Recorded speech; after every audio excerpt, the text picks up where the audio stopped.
Ochite, people, welcome back to Flashlight Unity.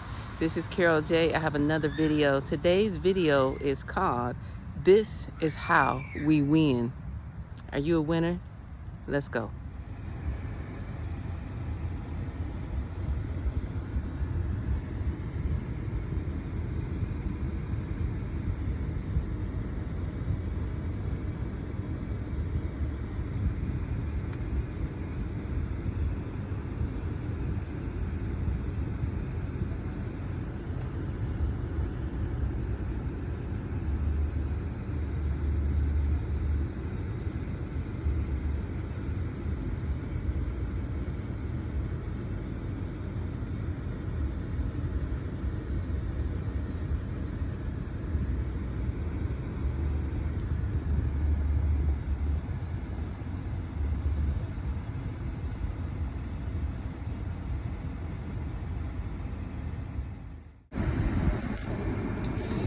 People, what's going down? This is Carol J again. Welcome back, Flashlight Unity.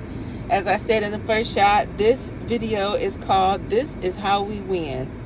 And as we look at this image, we can see a lot of functions that's taking place that will actually emphasize how we are able to win in our efforts to change things. I mean, don't you think it's time for things to be changed? I definitely feel as though it's time for things to be changed. You know, sometimes when things get old, I mean, think about it. When stuff get old, it gets stagnant. Sometimes it get rancid. You know, the smell is bad, the look is bad, the taste is bad.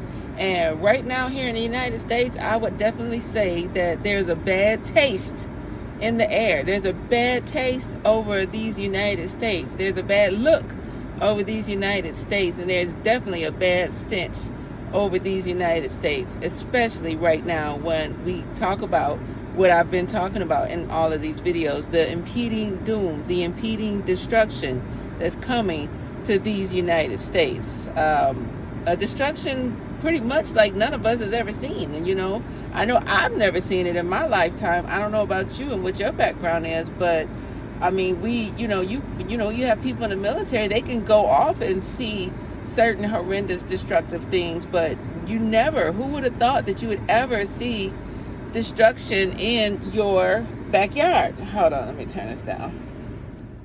Who would ever think that you would see destruction in your backyard? But that's exactly where we're headed. And if we don't address the stench that's in the air, the stench, because it's pretty bad. And we need to find out why it doesn't smell so bad in this country. Why does it look old? Why is the energy stale and stagnant? Why would war possibly be coming to this country? I mean, did somebody just wake up and say, you know what, I don't have anything else to do, I am going to send some chaos over that way? I mean, does that usually happen like that? People just decide to send destruction, just because, and I'm not going to say this is a unanimous question or answer to the question that I just asked, but you have to think about it. Do people generally just wake up with, and this is for any kind of destruction, you can go on a smaller scale. Do people generally just wake up and say, yeah, I'm about to go and destroy that over there just because I want to, or just because I feel like it? No, usually when people decide to destroy or send some level of destruction, over somewhere, it's because there has been some form of antagonist that has, propelled them, triggered them to act as such. So this is what I'm talking about. This is what this image is all about. This artwork, because I am an artist, this artwork is an expression of what's in my mind's eye. And look at it. I mean, let's just dive right in. Look at it. The first word I see is success. Success. That sums the whole image up. Success, and look above it. It's united. United. I said it again. I should have put it on here. There's over 350 million people in the United States. Now imagine what that number looks like. United minds, united actions, united, that is a pretty awesome undertaking for 300, let's say even half of those people come together. That is a pretty spectacular undertaking for that amount of people to utilize critical thinking, because once again, this is the CTJ, the critical thinking joke, where we shake your minds to freedom. And if destruction, impeding destruction to where you're in your backyard, does not shake your mind to critical thinking, I'm not really sure what will. I'm going to keep putting these out to attempt to shake your mind to freedom, because my overall goal is for everybody to be united and to think free, to think critically, so that nothing like this will happen on this level, to the point where only a few people know, and those are the ones who are implicit in the whole shenanigans. The people who are implicit in the shenanigans, and not the other people who are innocent bystanders. I mean, just let's face it, we're all just trying to find our way. And the last thing that any of us wanted to find was war, or destruction of this magnitude within our backyard, in our country, where we live. Let's go to the top. You see how they at the top, they got their computers out, they putting their hands together, they're uniting. I found all the things that represents uniting, coming together, giving a helping hand, looking out for the other man, because that's what it's all about. This is how we got here. There was nobody looking out for the American people. There's obviously nobody looking out for the American people. If impeding destruction of this magnitude is come on its way to the United States, who is looking out for the American people? I would have to say no. Let me answer for you. I would have to say no one, because nobody has put out any messages, nobody has put out any alerts, nobody has put out anything. And but the power, the ones who know, the small percentage of the ones that know, where do you think they're going to be? Where do you think they're going to be? In their families, where are they going to be should this impeding destruction hit this country? And that's the question you need to ask yourself. So if you're not going to be anywhere, if you have no choice and you're going to be right here in the United States, and we need to come together. This picture is about coming together. Look at the one below it, under the one where they have the computers, and they decided to come together. They put their hands together. They're like, yeah, we can do this. We got this. We, collective minds. When you get several minds together with determination and will and a little bit of anger, that's stirring them up, that's fueling them to get things done, that's when stuff can really happen. Look at the bottom. If everybody took their piece of wisdom, their piece of research, their piece of knowledge, their piece of anger, the piece of fortitude, and put it together, it's amazing how these pieces will come together. Because guess what? We will all be on one accord. And when you're on one accord, the pieces fit together so smooth, so beautiful. It's just no denying it. Because we definitely, should this impeding destruction hit our country, we are definitely going to have to build it back up. We're going to build it back up. And I don't know about you, but I truly don't want to build it back up with the faulty equipment that's there now, with the faulty policies that's there now, with the faulty establishment that's there now. So in order to build our country back up, to build it back up, standing on a solid foundation with good bones, good structure, we got to come together. We have to come together, put our minds together, like a meeting of the minds, and this is the equality minds, you know what I mean? Not just equality for a few, but equality for all. Because let's face it, we all here, and we all in it together. So if it ever was a time for us to come together, the time is now for us to come together to build our country back up and to see more of the things that we like to see. Because right now, as I look around, just take a look around. I mean, people are the most angry.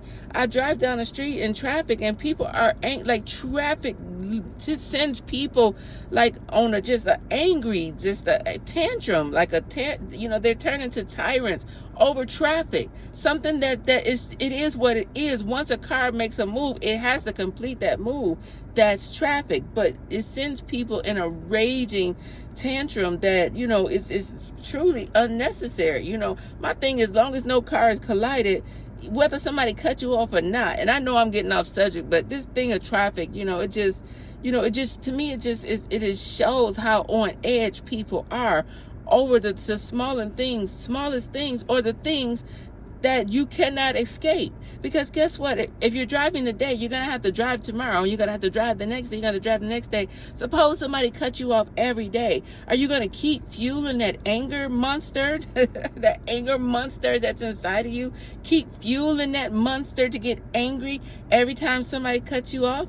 I hate to be on the receiving end of that kind of character, where you just feeding your anger monster, where every little thing, something that you have to do every day, upsets you. I mean, enrages you, and this is just some of the things I'm talking about within this country, the atmosphere, the feelings, the emotions of people. People are more distant now than they ever been. I walk around people and my head is up and I got a smile on my face. People walk with their head down. And if it's, they walk with it down without a phone, but they definitely walk with it down with the phone. And, and then a lot of people don't like to make eye contact. I'm like, what's the harm in saying hi? You never know. Hi is so easy, because you'll find once you say hi, then you can say other things, and this is how conversations get started. But when you walk with your head down, when you turn your head, when you pass somebody, when you're not communicative about anything, I mean, you could talk about you could talk about the weather, you could say hi. And a lot of times sometimes you see people within your community that you've seen before. Like if you go to the same grocery store, they live in your neighborhood. You see them, their car, and you still, when you pass them, you won't even say hi. You won't even look up to acknowledge them. This has got to stop. I mean, we're all here together. Can you imagine being in a house with people and you see them every day and every night and nobody says anything to each other? I mean, because that's what the United States is. It's a big old house. It's our house.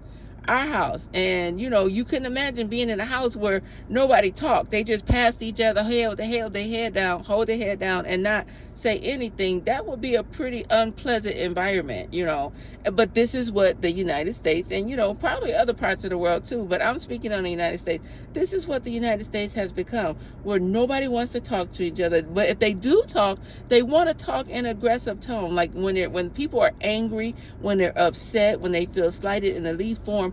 Oh, they have big words. They have big actions. I mean, you should see like the hand gestures, the body language. People are very expressive, very bold when it's something negative, when it's something inflicting anger or disgust, onto somebody else. If that was what we needed, then we would be in no shortage for that, because you can't get somebody to say, hi, how you doing? Or, I seen your car. I know you come here all the time. Your car is flat. No, you got people that know and see stuff, and they won't even let you know. They won't even advise you of a situation. You'll be walking into terror or to doom or to, unfortunate situations, and people will see it and know who you are, and they still won't advise you. When do we get so cold, so complacent of, it ain't my problem? Well, guess what? If destruction of this magnitude come to the United States, you're going to be so happy to have somebody there. You're going to be so happy to see your neighbor. I bet you have a lot to say then. You're going to be so happy to see anybody, because guess what? The more people collectively come together and help out and put their resources, minds, and tools together, the better the chances of having at least a comfortable survival, a manageable survival in this impeding destruction situation, but you don't realize, a lot of times we don't realize what we have until it's gone.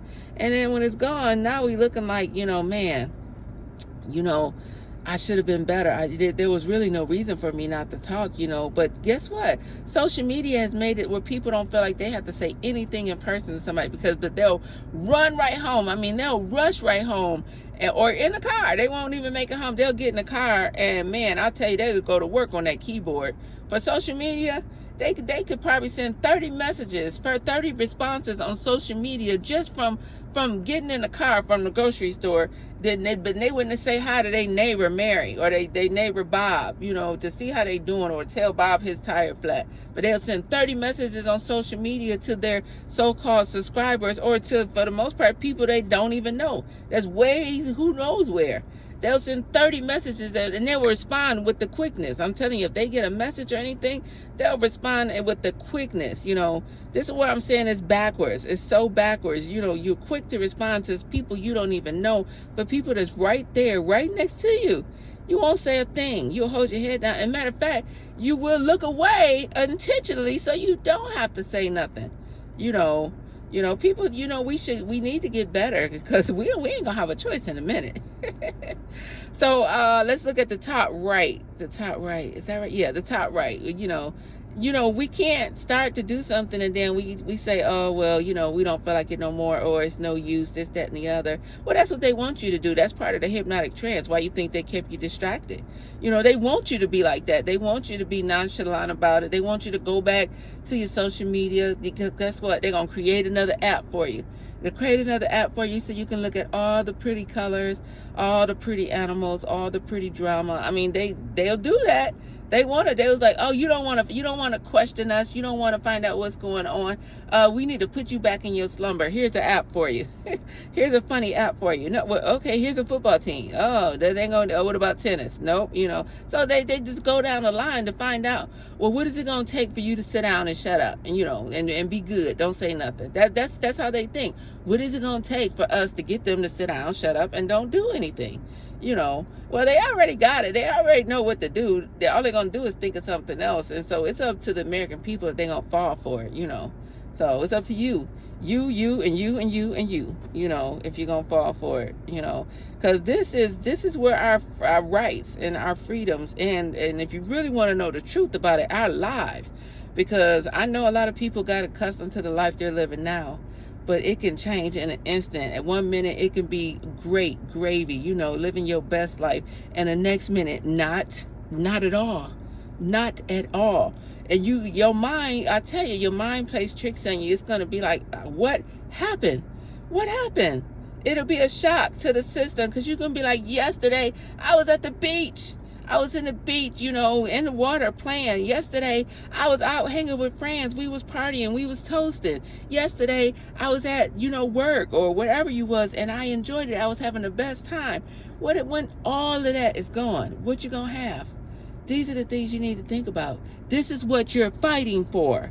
If you don't know what you're fighting for, those are the things you're fighting for, because who's to say when everything is destroyed and it's time to get it back, who's to say they might all of a sudden say, well, yeah, we don't want to have those things no more. We don't think y'all should be able to decide what to wear. Everybody's going to wear the same thing. We don't think y'all just decide where to go. You need to let us know where you want to move to or where you want to go. You can't travel and go anywhere. You got to get permission. And if we think it's okay for you to travel, this is what I'm saying, and these are just examples. But use your own imagination of what could be when you don't have anything and somebody has everything and you want some of what they have. How do you think people will act? How do you think they're going to respond? I mean, if they're willing to allow war to come to the country or incite it to the point where they're triggering people to incite anger or frustration or resentment, to come and retaliate against them, what else do you think they're capable of? This is the critical thinking, guys. Start thinking about it, because I'm here to tell you, I just don't believe, in my opinion, I just don't believe somebody wakes up and says, yeah, I don't like that country, so yeah, I'm just going to send over some destruction, a few ranges, volumes of destruction over their way just because, I just don't believe people do that. I always believe like there is some form of agitator that may have stimulated the feeling, the aggression, and so I don't really have nothing about it. I mean, at the bottom, this is the freedom plan. And the freedom plan is collectively what we all come up with. It's what we all come up with because, we're trying to serve everybody. We need a plan that's created by us, for us. Because if you wait for somebody else to create a plan for you, look at where you're going to be. You're fearing, impeding, destruction, and danger, starting from scratch, And a lot of people might not know what scratch is, but it's just wait and see. But yeah, the freedom plan is what we're all striving for, where this is what we need to collectively come and do. And at the bottom, let's talk about it. Don't put your head down. Don't get in your phone. Don't be distracted by funny videos or funny influencers, YouTube stars, this, that, and the other. And I'm not saying that has to be stopped, but it needs to be a priority for your life, your rights, your freedoms, because what happens when all of that's gone? Most of the people that you're watching, they have the capability to be elsewhere.